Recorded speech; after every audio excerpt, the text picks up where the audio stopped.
This is WPSL Port St. Lucie, the talk of the Treasure Coast.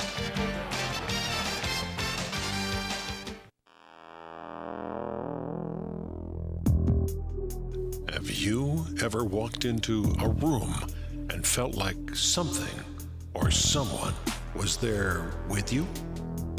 Do you believe in ghosts? Is there a way to investigate unexplained experiences? You are in the right place, for Indian River Hauntings presents Encounters with the Other Side. The ghost guy, Larry Lawson, is your host. With years of experience in law enforcement, he knows how to search for the truth. Stay right here as Larry and his guests from around the world discuss paranormal evidence and answer your questions about encounters with the other side. And welcome back to Encounters with the Other Side. I'm Larry Lawson, your host, otherwise known as the Ghost Guy.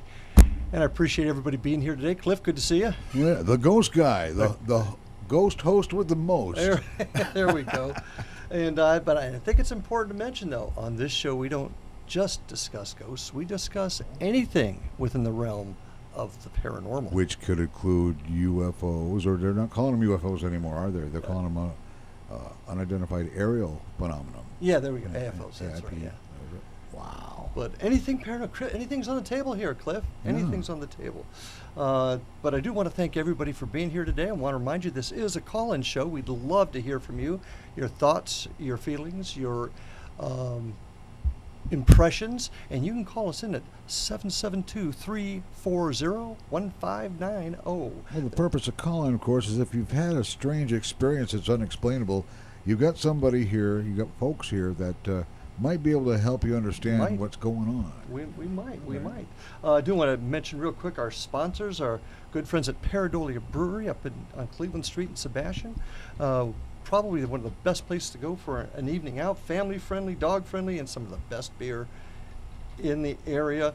And their motto is, beer is good. I'd also like to mention our friends at Doodlebug Dowsing, who provides us with our dowsing rods for all of our investigations. Sherry and Nikki up in Orlando, so we're like to divining rods. Yeah, we use them quite a bit. Yeah, we do. How can you listen to us? WPSL's website. You can hear us live through that. Yeah. You can also catch us on Google Home, Alexa, or the TuneIn app. And if you miss all of that live, you can also catch the rerun on YouTube, which includes video. I'm going to put titles up. That's what I do. I'll put titles up, and then usually within 24 hours of the show, I can probably get it up. Excellent. So, if you missed the live show, catch us on YouTube. Do want to mention our websites, www.indianriverhauntings.com. That's the tour and events organization, which is the outreach of our investigative group, the Florida Bureau of Paranormal Investigation, which you can find at www.paranormalfbi.com. Yeah. Mentioned a couple things. Our weeks this week on our tours. We've got a tour on Vero Beach tonight. So if anybody's listening, they'd like to join us tonight at 7 o'clock at the Driftwood. We'll be there. We'll be in Sebastian at Cafe La Tida on US 1 in Sebastian for tomorrow night's tours, and we'll be downtown Vero, meeting at the train station headquarters for the Indian River Historical Society on Friday night. So the 3 tours going this week if anybody's interested. Also want to make mention we're doing next week, doing 2 benefit events. First one on the 29th is at Captain Hiram's in the north end of Sebastian. We're doing a presentation and a kind of a detective type thing with the paranormal. I don't want to give too much away, but we're doing that on Friday night. All proceeds going to the Learning Alliance of Indian River County. All getting you ready for Halloween. And Halloween, there we go. It's Halloween month. And the Halloween Eve, we're going to be at a place called the Tangelo Apartments. A gentleman named Garrett Puzo is putting together, rebuilding or reconstituting a 1921 apartment building.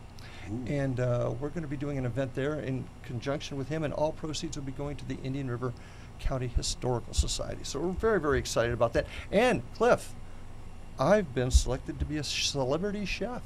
A celebrity chef.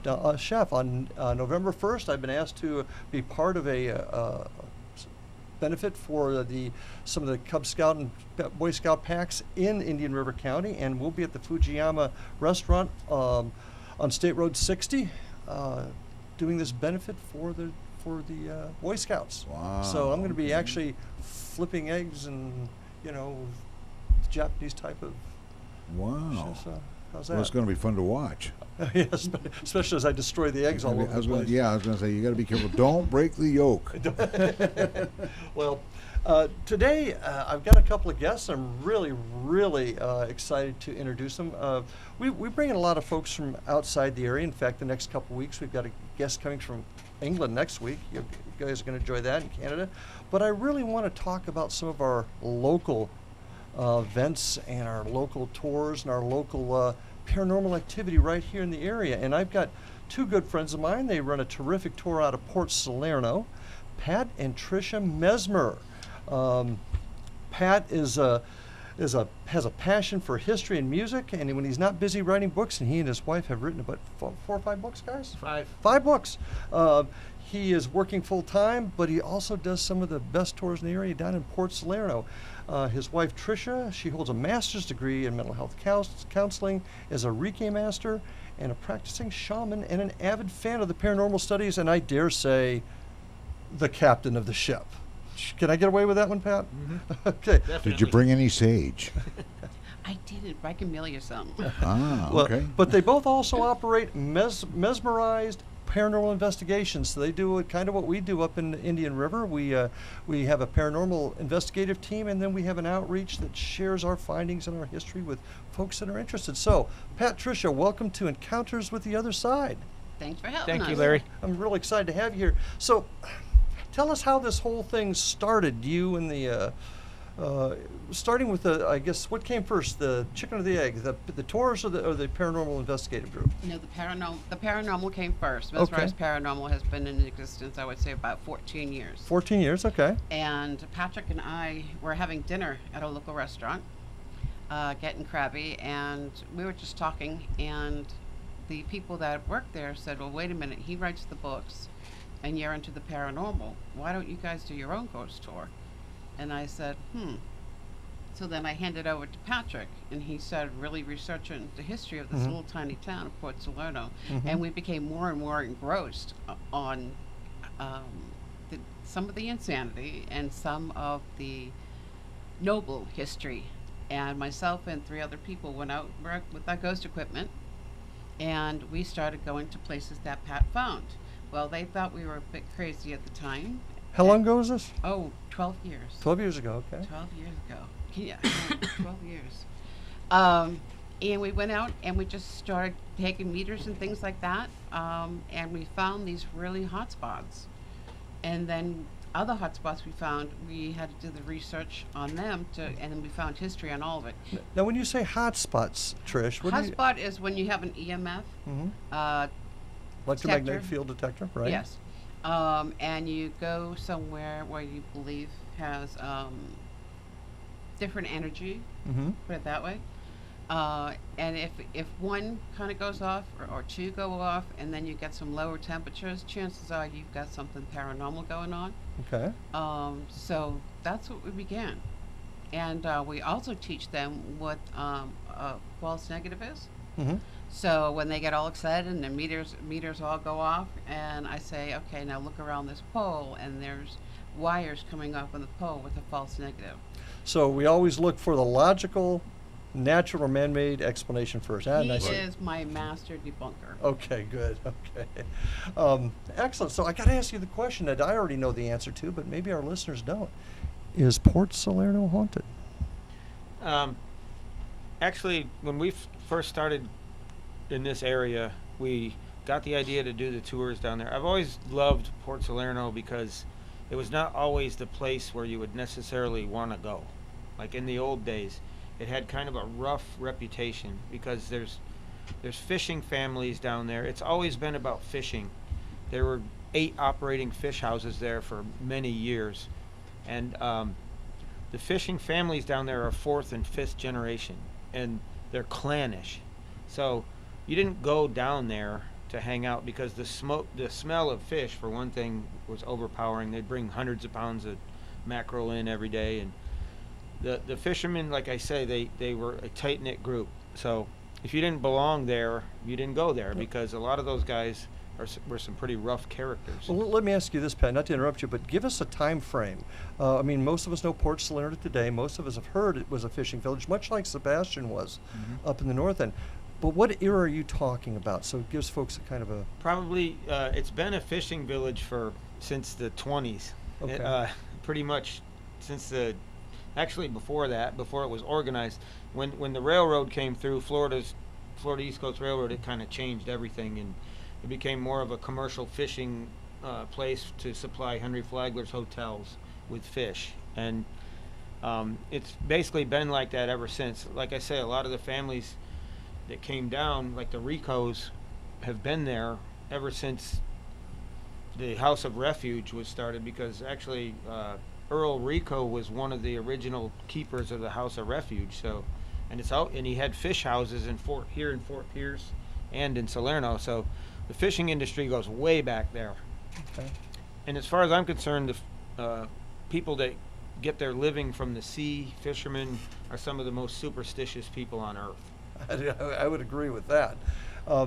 So that's the beginning of your work, doing paranormal work down there. Okay. The tours then came. How long have you been doing the tours now? 12 years? 12 years. 12 years. Where do they start? They start at the Fish House Art Center, right next to the Twisted Tuna restaurant. Mm-hmm. It's a big breezeway there. It's an old fish house that's there, and we meet there. And when do you meet? 7:30 on Saturday nights. Okay. We do them Saturday nights. How often? Every Saturday, or?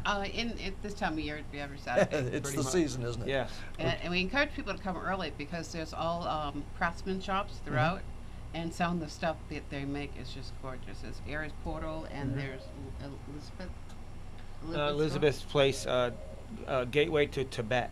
It's a Gateway nice to place. Tibet. Okay. Gorgeous stuff. So yeah, I had recommend anybody taking your tour, check the other places out down there. Absolutely. So I want to stay on this the tour thing just a little bit, because it's the season and people want to get out. They want to enjoy themselves and maybe get scared a little bit. Do you oftentimes have activity on your tours? Do people actually get to experience anything? And that's Well, we everyone has an EMF meter that goes on the tour, and then we also have some temperature gauges that are out in the group, and we know there are definitely places that are affected by the paranormal. I'll give you one story. At the end of a street, we never had meters go off. It was just kind of, we told the What? stories, but nothing was big. Then all of a sudden, all the meters went off right before the corner. And I'm looking at him, and he's looking at me. It's probably the second time it's done it. And then all of a sudden, a woman came over and said, "Can I talk to you?" So she pulled us aside, and she said, I think I know what's happening. So she told us that she was in bed one night, and she saw her neighbor, a gentle old man, kind of look in her window, and she thought that was strange. So the next day she went over, and they had to go through the window, and he had passed over. Ah. And from that date, we tracked it down to that date, is when our meters started going up in front of that house. Oh, interesting. Now, do you share this story on your current tours? Absolutely. Yeah, we don't tell which house it is, though. Oh, It's no. a very close community, and Oh, yeah. we don't identify the house. Sure. But there are places on the tour that consistently have paranormal activity that we cannot explain. So we just share it. We share what we see, and Such as? there's a section there. There's a tree. It's a eucalyptus tree that Ben Mulford planted back in 1913. He's the major developer of Salerno, and for some reason there is a ton of weird energy around that tree, and we believe it's the site where Ben Mulford's daughter committed suicide. Ah. And so we get the meters just go crazy around this tree, and there's no electrical wires anywhere, and it's consistent every time we do the tour.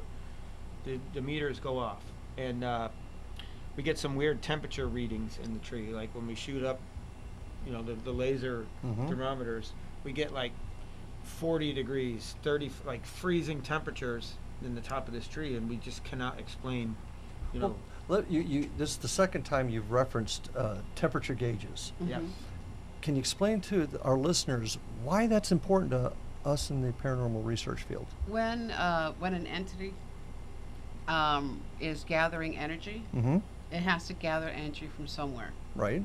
So a lot of times people say when they're about to experience something paranormal, it gets cold. Like the movie Sixth Sense. You remember that? Yes. Yeah. I love that Chills movie. down your spine. Exactly. Yeah. And so you feel cold. So when we tell people, you know, if someone says I feel cold on my right arm, to take the temperature to see what's going on. But usually that's what it is. And It's drawing mostly energy from the air. It's so it's drawing dropping, energy from the air and also the people. Mm-hmm. And that's why they feel cold. Okay. We've had one where it felt hot instead of cold, but that wound up to be a nasty little thing Yes. that I did not choose to engage. I understand. Something else that It was not lives on the earthly, other put it side. that I way. gotcha. Okay. Probably unbalanced energy. That's one way to say it, I think, Cliff. Yeah, one balanced energy. All right, so when folks join you on your tour, I mean, obviously we can never guarantee something's going to happen because we just don't know. The other side are not here for our entertainment. They come out when they feel like it. But people do experience some things on your tours then. Oh, Yes. absolutely. Yeah, And how- then we go down by the water, and we show them some old-fashioned ghost hunting, which is a ping pong ball and a circle of chalk, and you put the ping pong Oh, yes. ball on. Mhm. You put a camera on, and you watch it. Mm-hmm. And then we do the dowsing rods that you had mentioned earlier in Sure. your show, and we also do a spirit pod, which is basically 4 color lights that light up if something comes near it. And then we do the Frank box, which is an AM/FM radio with the tuner taken out. Right. SB7. SB7s, and SB11s, yeah. Yes. And we've never had a time where we got nothing. I got to be honest, in all the years we've been doing this, there's always something that can be caught. We do believe that there are some entities that follow us just because they know us. And when an entity knows you and feels comfortable, you tend to get more results, just like you would say a family member. So when we do the Frank box especially, and I hate to say this because everyone's afraid of the word Ouija board, but it's a modern day Ouija board. That's really what it is, because you're just looking to hear what's above or what's below the static. So it is. It's like a modern day Ouija board. White noise is White noise, White noise yes. is where we like to. Yeah, exactly. Okay. Well, so Saturday nights, is there a place that they, and we'll talk about it more at the end of the show to remind everybody, but is there a place folks can look at to see your schedule where they can join you on these very cool tours? You can go to our Facebook page, Port Salerno Ghost Tours at facebook.com. See what we're all about. Cool. And the ratings and reviews are there, and numbers to get a hold of us. And I gotta brag, we have 30 ratings of 5 stars. Excellent. Yeah. Excellent. That's hard work. So I highly recommend if you want to experience Halloween this season, go on down to Port Salerno. Come on up to see me and Vero, but Absolutely. go on down to Salerno also. We always switch people back and forth. Yeah, we do, don't we? Now, so we've talked a bit about the tours. I want to talk a little bit about your books. You're a published author, and you've written some of them yourself, co-authored by a few of them with Trish here. Tell us a little bit about your books and what they're about. I've been writing local books for about 12 or 13 years. My first book, Haunted River Tales, is about a park in Jupiter, West Jupiter, Florida, Riverbend Park, or Loxahatchee River Battlefield Park. And there were 2 major Seminole War battles fought there, and there are 4,000-year-old Indian burial mounds on the site. And it's one of the most beautiful places I've ever seen. If you ever get a chance to go down there, I would definitely check it out. Trish and I were on the founding board of the preservationists when they saved the park from development about 13 years ago. A bunch of people organized, and we were able to get the county to realize the historical designation of the site. We were pretty proud of that. And you want to talk about a place that's haunted. This place is haunted, and we got some incredible energy from the place, and a lot of it is not not so much positive, because there was a lot of misery on the site with the Indians that were there, the native Indians. But I wrote this book as a tribute to that park. And then I wrote my second book was the Pirate Santos, Curse of the Treasure Coast, and that is a novel about a boy who's shipwrecked here on our coast in 1690. And he's of Cuban descent, and through a series of events, he ends up shipwrecked here. And it's the story of his life from our coast, and he has to acclimate with the native a.k.a. Indians that were here at that time. And it's basically, that's what that story is about. I'm fascinated with, it also has a paranormal twist to it, just like all of my books. Shocking. Because I love a good story. I love history, and I love a good story. So after those two books were out, I was approached by a publisher in South Carolina who was interested in someone writing a ghost book about the Treasure Coast of Florida. And because they saw the other books online, and they said maybe he's the guy that we can ask to do this. So they called me up, and I thought about it, and I said, ever since I've moved to Florida down here, especially to the Treasure Coast, you've always heard these weird stories about different areas. Like you hear the Devil's Tree in Port St. Lucie, or you hear Trapper Nelson's camp up there on the Loxahatchee River, or you hear Jupiter Lighthouse. So I said, you know what? I talked to my wife about it. I said, let's go visit some of these sites and see what we can find out about them. So we did that, and we found the most prominent ones that we could think of, and I did the historical research on the site, and then we compiled all the legends and folklore about each site, and we put it all in the book in each section, and then we let the reader decide. And this book has proved to be incredibly popular here. Absolutely. People enjoy reading it. They love hearing the history, because folks don't realize work in the paranormal involves deep work in history. Absolutely. Yes. Without history, you don't have anything. That's right. If you don't know the history, you don't know what happened there. So when you find a haunted place, you have to find out why. And I'll use an example of that. Can I just? Yeah. The Ghost of the Treasure Coast has become like a cult following a little bit, and people have like 2 weekends, and they go through one half of the book and visit all those places, and then another half of the book. That's a great way to do it. So we're kind of following this group that just came out of just having the book out there. Okay, well, we're going to take ourselves a break here, and we'll be back in just a couple seconds, because I've got a bunch of other questions I want to ask. Very good. Thank you. Encounters with the Other Side. We'll be right back. Do you believe in ghosts? Have you ever had an unexplainable experience? Retired law enforcement officer Larry Lawson is also known as the Ghost Guy, and he's now the host of a new radio show, Indian River Hauntings presents Encounters with the Other Side. Wednesdays at 11 a.m. on WPSL. Listen each week as Larry and his guests from around the world discuss paranormal investigations and answer your questions about encounters with the other side. Hi, I am Travis Hunter with A&G Concrete Pools, and we are proud to be the title sponsor of the 39th Annual Chili Cook-Off, benefiting Boys and Girls Clubs of St. Lucie County. This year's theme is Halloween, so get the whole family in their costumes to trick-or-treat at each booth while voting on your favorite chili flavor. Be with us Saturday, October 23rd from 11 to 4 p.m. at Clover Park, home of the Mets. For more info, please visit bgcofslc.org or call 772-460-9918. The Stuart Air Show is back November 12th through 14th at Martin County Airport. Bring the family to see the aerobatic Red Bull helicopter and the fastest semi-truck in the world racing a plane. Hear the sound of freedom when our military jets fly by. Be sure to check out their Twilight Show and the Dirty Flight Suit Party November 12th. See spectacular pyrotechnic displays and enjoy live entertainment on the ground. The Stuart Air Show is back. Tickets and show information at stuartairshow.com. This is WPSL Port St. Lucie, the talk of the Treasure Coast.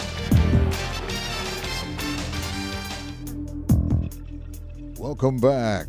to Encounters with the Other Side. Once again, here's your host, Larry Lawson.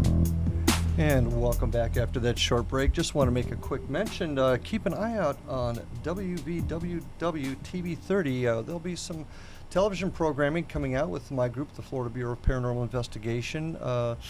Kind of excited about it, and hoping to see one of those episodes at least on Halloween night. So we actually have filmed 3 of them, including the Holstrom House in the south end of Indian River County, and which is now owned by the Historical Society. Waldo's Secret Garden and Homestead. That was the home of Waldo Sexton. We've investigated that numerous times, and the film crew joined us on the last one. It was pretty spectacular. And of course, the renowned Marsh Landing restaurant in Fellsmere, probably one of the most haunted spots in my humble opinion, even with my friends from Port Salerno, one of the most haunted spots in the Treasure Coast. So take a look for that. Keep your eyes open. Watch on our website and our Facebook for more information on that. But I want to get back to our guest, Pat and Patricia Mesmer of Mesmerized Paranormal and the Port Salerno Ghost Tours. We've spent some time talking about the tours, and really excited about it. I really hope folks come out and join you on it, especially during this Halloween season. But let's now talk about Mesmerized Paranormal and how that got started, and what kind of things you guys have uncovered there. Well, it started for me. I was 11 years old, and my father was going to work, and he didn't look well that day. So I said, "You don't look good, Dad." And he said, "No, I don't feel good." I said, "Well, don't go to work." At 11 years old, don't go to work. So he said, no, I have to go to work. So he went to work, and I was the last person to see him alive. He was a postman, and he had pulled up to the dock, and all of a sudden they just heard this honking. And they thought he was just kind of busting them, And they went out, and he had taken a massive coronary, and he slumped over the wheel. Because of that, and being 11, and, well, you know me, I'm tenacious. I won't bite your ankles off until I can find out what the truth is. So I kept asking, please just let me know that you're okay. So I was sitting on my bed, and the needle came up. It went on to the record. Yes, I'm aging myself, and played for about maybe 8 to 10 seconds, up and then back down. This is the phonograph record. This phonograph record, yes. And so, of course, an 11-year-old gets very scared and does what? Unplugs it. Does the same exact thing again. And That's then, what we call a clue. That's a clue. And then I said, "Okay, Dad, I got it." And ever since then, I've had the knowing that something else out there and in search of. We are celebrating our 30-year anniversary. Happy anniversary. Thank you, November 2nd. And I think I rubbed off on Patrick, and he rubbed off on me. Myself as now having, really wanting and knowing that you have to have history, or they pretty much can have the paranormal. One goes hand in hand with the other. Exactly. No doubt. So opposites attract, and here we are. And Patrick is the historian and the debunker, and I am the paranormalist. We have some people that have been with us since the beginning. We have probably gone into homes, motorhomes, boats, farms. There's a lot of places, museums. And I know there's more there. I personally know. Pat is getting to be more of a believer. And that's kind of how Mesmerized Paranormal came out of my passion since I was a child. And then when I met Patrick, he started teaching me the history, and I started teaching him the paranormal. And that came Mesmerized Paranormal Investigations. Gotcha. Now, you collect evidence on your investigations. How many investigations do you think you do a year? If you had to guess. 14. 14? Okay. Yeah. What do you do with the evidence that you collect from them? Do you store it anywhere? Or? Basically, we post it on Facebook a lot of times because we want to share the evidence. We know that some people are doubters, and you're not going to change their minds, and we get that part of it. But there's to make the paranormal and mostly the ghost investigations, to get the respect of the science community, Mhm. you have to prove some evidence. Mhm. And I like to share that with other groups. And we can put like a melting pot together so that somewhere along the line we become a more reputable. Sure. Do you take the evidence that you collect and compare it with evidence from other investigations or other people's investigations? Well, it's all research. Mhm. Yeah, so Okay. absolutely. Okay. A very strange one is we were in Port St. Lucie, and a mom said she was having issues in her house, and we went over because there was young children. So young Mhm. children, we go like quickly, Mhm. and we did this investigation at the house, and we were just getting to wrap up things. And I had at the time, not anymore, but I had a habit of smoking cigarettes. I know. So I snuck out into the backyard, and I was having my cigarette because we had just about finished the investigation, and I realized that there was still kind of like smoke coming Mhm. out of my mouth, and the cigarette was long gone. Okay. So I started watching it, and then I called Beth, who is our backbone, and she came out, and I said, "Do that," and she did, and didn't do anything. She stepped where I was, and she saw her breath, and then all of a sudden, both of us felt something like from the knee down. Mhm. So we thought maybe children. We didn't know. Did you feel a temperature change? We felt a temperature Okay. change, and you actually saw your breath. Right. And something from the knee down, we Mhm. both felt something. So we're trying to figure out what this is. Again, if you don't have the history, you have nothing. Right. So we did some more history, and guess what? That was part of the area where there were dog fights. Yeah, the What- dog fights that they used to have. Oh, dog fights. Dog fights. Okay. So- Oh. So we figured out that we were on the edge of, let's put it that way, where they used to do that, and we believe that it was the dogs trying to come through to us because both of us are animal lovers, Mhm. and they probably weren't used to that energy, but they came, and yeah, that was probably the wildest one. Yeah, and a lot of folks don't realize that sometimes animals can come through, and that's actually would be a great theme for a whole show, just discussing animals coming back through, because there's lots of Absolutely. stories about that. I've Absolutely. often wondered, are pets psychic? Because they see things that we don't. Cats especially. Yeah, and dog. I think the man-dog relationship is so close over thousands and thousands of years that dogs actually become part of us, and they're part. They're. Oh yeah. I mean, I consider my little guy almost. He has a strong soul. That little guy does. And it's just my belief. And like you said, cats are very intuitive. Mhm. They know. They'll Yeah. be sitting there and looking up and watching something, then they'll Mhm. jump up after it, and there's Yes. nothing there. Yeah, and they Well, that see you can things. see. Yeah, Yeah. that you Not can that see. I can see. And dogs, their hearing is 10 times yeah. better than ours, and they hear things. And I definitely believe that animal spirits come through. The birds don't have any knowledge of how to get south for the winter.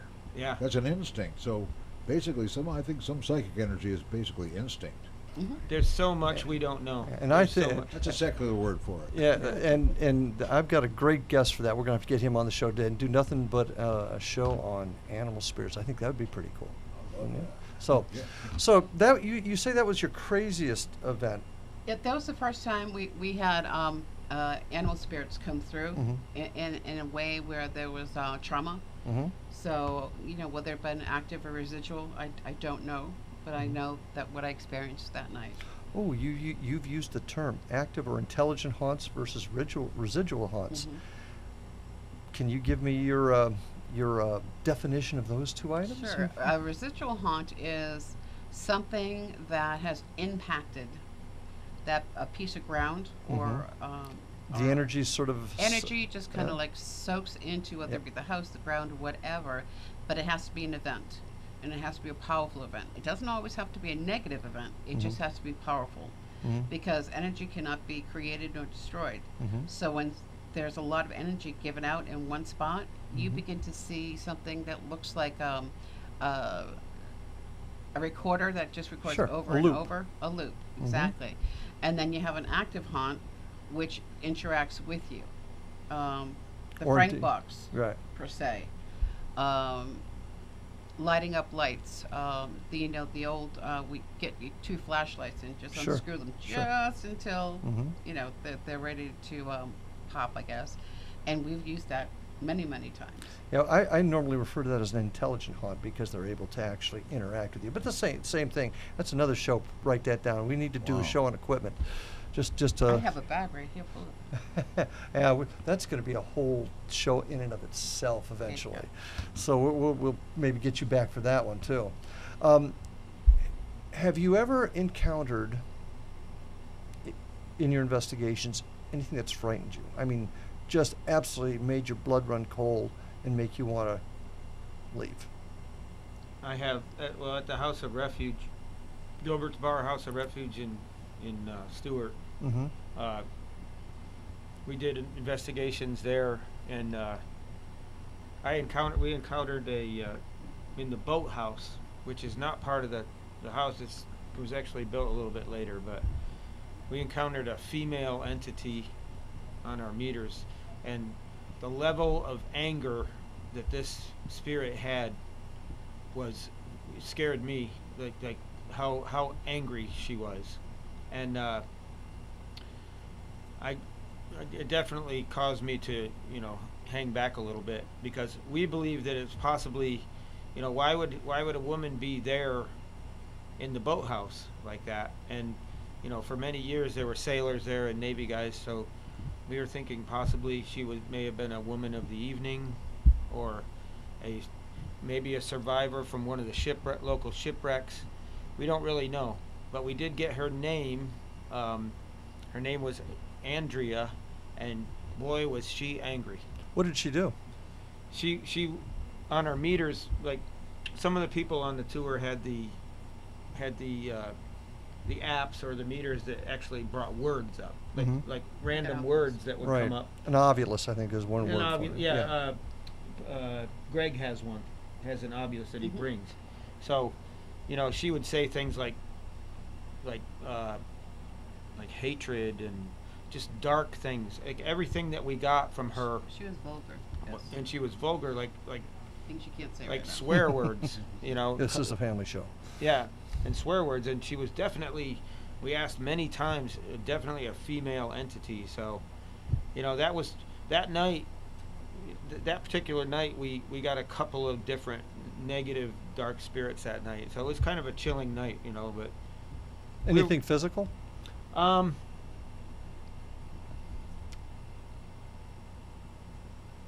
so much physical. Just words. Nothing like falling over or anything like that. That night. Mm-hmm. No, not that night. I wasn't there. So. Yeah. What She was equipment were you using when? The obulus, and we were using the Frank box. Now, and, yeah. I want to kind of, so our listeners, go ahead, Cliff. Oh, I was trying to a little closer to the mic. Oh, okay. Ovulus, an ovulus for our listeners that don't know what it is, it's a piece of equipment that has a bank of words in it, and these words come forward while asking questions. The device will spit out the words, whether it's an app on your phone or you actually have the physical piece of equipment. There's some debate on that one as to whether or not that's just words coming out randomly or the other side has connection with it. The other thing, the Frank box, we also call it a spirit box, and what that does is it basically very quickly goes through radio frequencies, either AM or FM, and we're looking for the white noise in the valleys of the radio frequencies, and that's a very simple way to put it.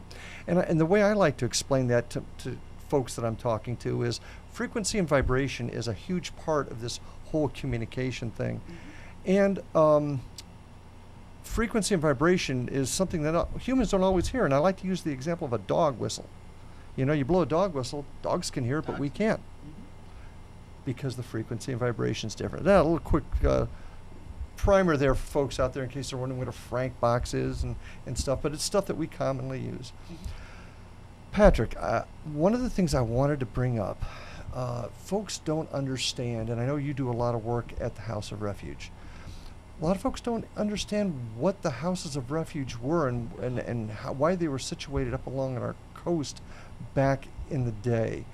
And I'd like to take a minute to explain what a house of refuge is and kind of go into the only surviving one in the state, I understand, is the Gilbert House down in your neck of the woods. Explain what other things you've found in that place. So, well, right up until the 1840s, 1850s, Florida had just become a state. Well, we had these hundreds of miles of coastline out there on the barrier islands, like Hutchinson Island and Key Biscayne, places like that.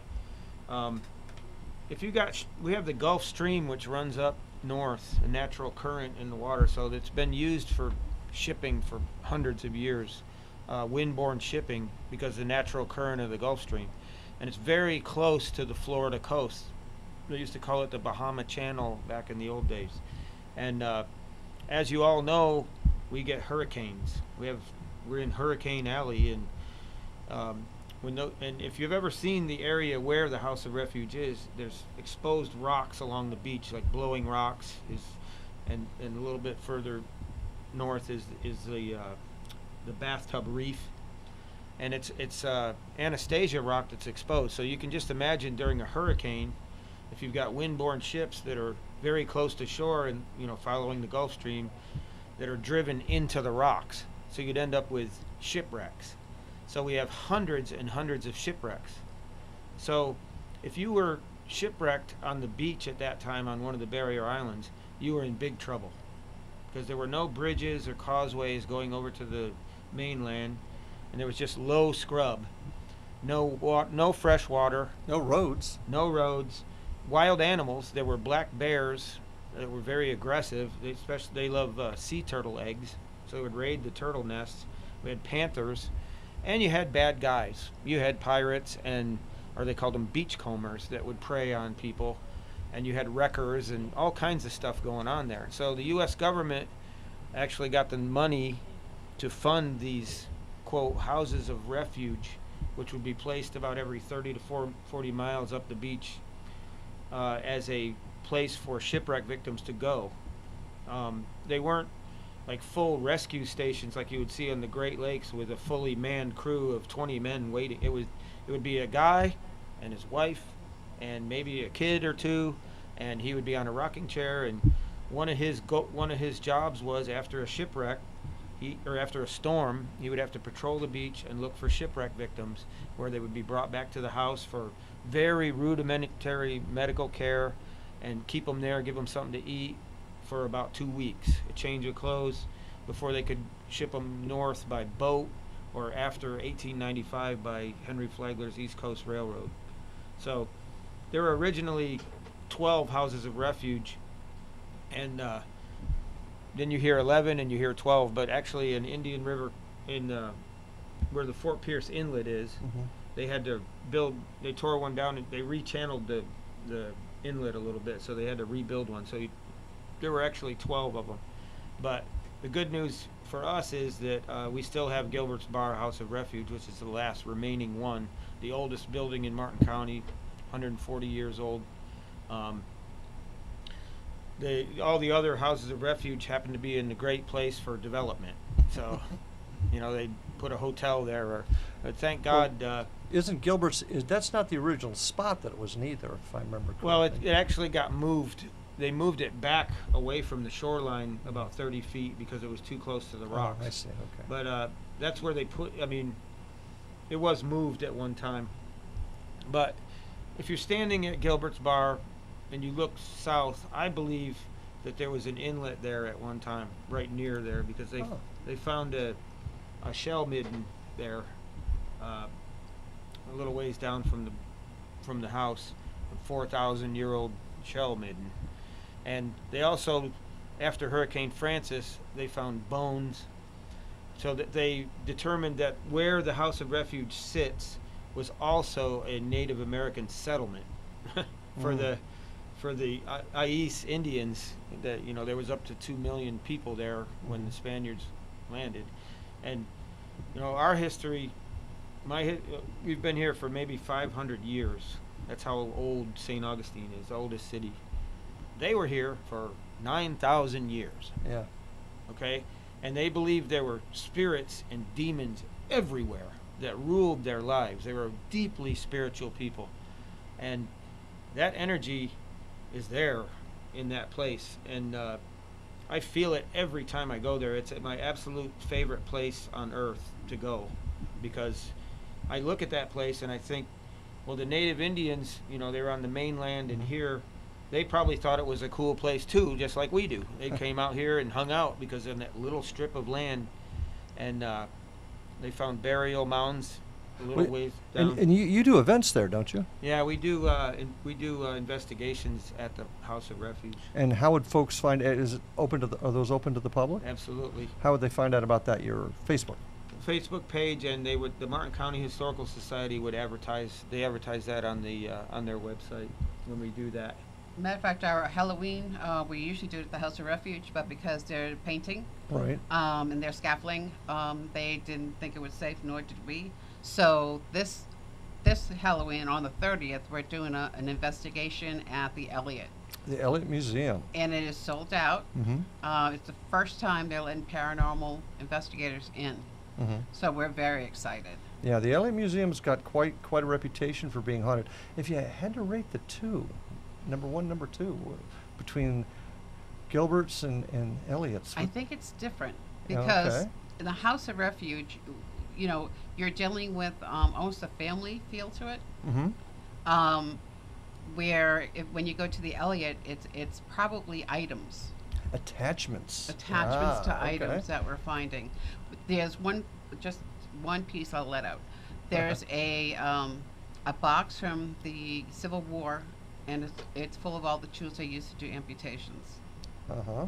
So, well, we got some stuff on the Frank box and in the recorder, and I can't divulge that until after the tour. Understood. But I promise you that I will divulge it, and it's really some intense stuff. So if you want to hear what they found out from that surgical kit in the Elliott Museum, I suggest you go to their website. It's sold out. They can't It is find sold Oh, out. so will you let folks know on your website afterwards, huh? Yeah. Or your Absolutely. Facebook? Okay, Absolutely. so I would definitely check out their website. Yep.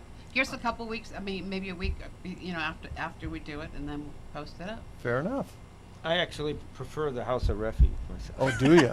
Why is that? Oh, I just love the place. I love the Family feel. the maritime history. It's just a personal preference, and you know, the shipwreck's right in front of the house, and I love that place. Well, I don't think folks really appreciate the number of people that were not only shipwrecked but died on our coasts, starting back from the days of the Spaniards arriving, and then certainly we have the 1715 fleet that went down, which is the basis for a lot of stories also. Not to mention political refugees from like Cuba and Bahamas or somewhere. Yeah, You and never know what you're going to find out there, do you? No, that's very true, and it's interesting about the 1715 wreck is they still say there's more treasure out there than's ever been discovered or collected. So Sure. that's very interesting. So other than Gilbert's and now Elliott's, what other paranormal hotspots can we find in the Stuart Martin County area that? Well, there's a pirate's loft. Mm-hmm. They don't like to be called haunted, though, but they are. Oh, okay. Pirates Loft Resort. Yeah. in Salerno. Yeah. Pirates There's- Cove? or- Pirates Cove. Yeah. Pirates Okay, Cove. okay. There's 2 rooms that they don't rent out. Well, then They we- just will not rent them out. Okay. And way back when, it was Mulford's house, Mm-hmm. and he had a swimming pool, but that was salt water. Interesting. Because it's a long time ago. Sure. So it's been built over 7 or 8 times.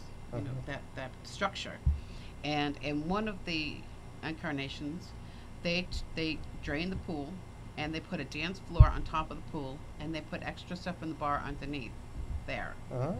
And then all of a sudden, things started to happen. People getting pushed down the stairs, people coming up with scratches, more research done. Of course, if you don't have history, you've got nothing. 2 Right. 12-year-old boys drowned in that pool, and no one knows why. The boys knew the pool. They had been there for at least a year and a half. And when their mother came after their work and looked in the pool, both boys had passed. So, The yes. mysteries continue. And it does. And we just got someone who was very interested, and she's like, I'm going to find that place. And she did. Ah. And when she found it, she found the door that led into it, and now it's just full of cinder block. That's the one thing about what we do. There's always another mystery to be served. And do you go any other place besides Martin County to investigate? Yeah. We would go Port St. Lucie, places like that. She's had a couple customers in Port St. Lucie. I mean, we don't charge money for the. I was going to ask that. You we don't charge for. No, we don't your- charge. Yeah, Okay. we enjoy It's a pizza. service. We No, we don't charge money. we like to say, well, we would work for pizza. Well, we're getting close. We got a few more minutes here. Good. Anything before we start to close off this very fascinating hour, and I appreciate you both being here. Anything you'd like to add about your tours? Let the folks know your. The newest book? Yes. Yes, go ahead. Oh, this is called. My latest book is Legend of the Nightland. Mhm. It's a story that takes place out on the west side of Lake Okeechobee. It has a paranormal twist to the story, and it's about an ancient Indian tribe that had crazy death rituals out there, and then an archaeologist in the 1920s finds artifacts from these people, and it's a crazy story, but I really like it. Legends of the Nightlands. Now, where can folks find your books? My books are available at the museums up and down the coast, like the Elliott Museum, the Gilbert's Bar House of Refuge, Amazon, Barnes and Noble. Yeah, you can order. All you have to do is Google Google our name, and it comes. And folks, this is a local author that produces history and haunted history. So I really recommend you take a look at it. I want to thank you both for being here today. Thank you. It's Thank you. been It a was great. fun. Went fast. I got so many more other questions I want to ask. We're gonna have to do this again some other time if you We'll guys do a are part willing. two. Oh, to do a part two. That's excellent. I do want to remind everybody of our tours that we have coming up at Indian River Hauntings this week. Tonight's on the beach. Tomorrow night's in Sebastian, and Friday night we're going to be downtown Vero. Check out our website at www.indianriverhauntings.com. Check out all the things we got doing, including our benefits at the end of the month. So, Cliff. You've mentioned items, like the Obulus, the Frank box, and things like that, and divining rods. Right. Do you have a place where people can purchase these? Do you offer these items? Well, our friends at Doodlebug Dowsing, www.doodlebugdowsing, that's where we get all our dowsing rods from. Most everything else you can pretty much get on Amazon. There's a couple of other paranormal equipment stores that you can find online. Just put in paranormal equipment and you'll be surprised what will come up. Well, are you ready for Halloween? We are Absolutely. ready. Absolutely. Okay. All right. Thanks, folks, again for being here. And folks, join us next week. Got a great show. My friend Chris Huff from County Durham, England, will be joining us live, and I think you want to hear it. Don't miss next week's show. And until then, stay safe, be careful, and we'll see you on the other side. Encounters with the Other Side. Wednesday mornings in the 11 o'clock hour, right here.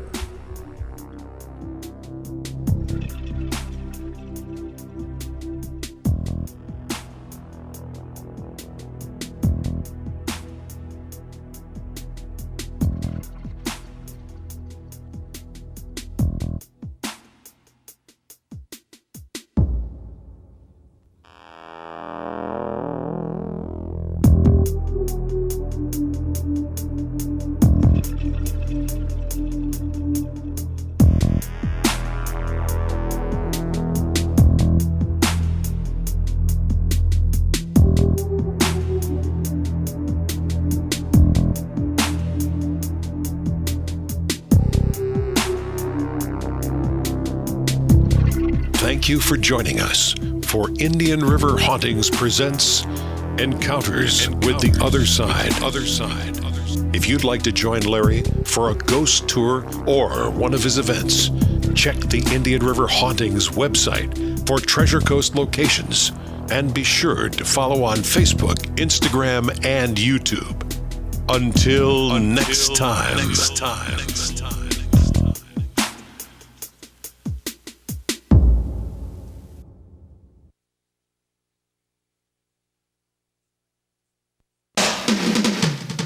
This is WPSL Port St. Lucie, the talk of the Treasure Coast.